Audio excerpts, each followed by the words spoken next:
entertainment-iga asaa sheegaysa waxaan u baahanahay weeyaan laakiin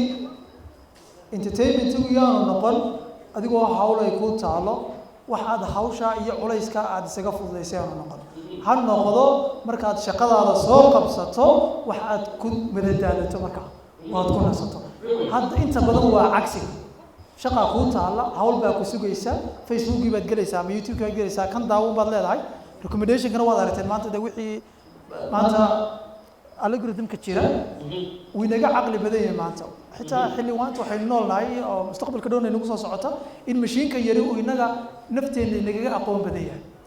oo uu inoo keeno wax kasta oo aan u baahnayn inta badan waxaad jeceshahay sababtaad u jeceshahay inaan ogeyn bay u badantay oodan aqoon u lahayn marka mashiinkani wuxuu akhrinayaa oo diyaarinayaa wax kasta oo aad daawato pattern buu sameeyaa deetana wuxuu sameynayaa inuu mar walba kuu soo recommend gareeyo wixii aad daawan jirtay ee pattern-ka lahaa deetana waxaa laga yaabaa circle-ka inay isaga jirto aadan ogeyn inaad waxaan daawanayso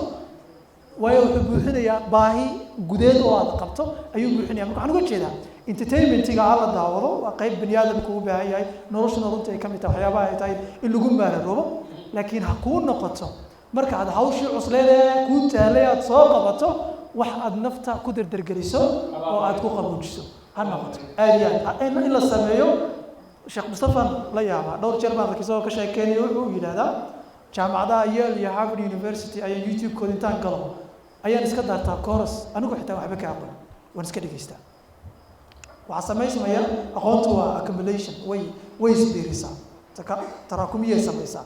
waxaad dhici karaysa in course-kaas oo qofka inta uu dhameeyo inaan waxba ka fahmin laakiin aqoontaas meel cidla ma dhacayso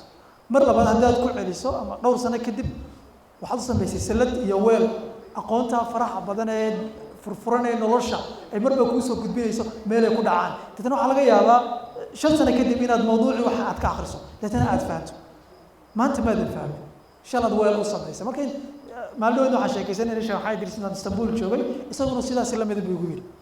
to YouTube isagu wuxuu iska daartaa mawduucan waxba ka garanay marka nolosha waxyaabaha aynu u baahannahay waxay inoo geynaya ma raaxa ma nolosha raaxa lagu ma gaaro dhib baa lagu gaaraa tacab baa lagu gaaraa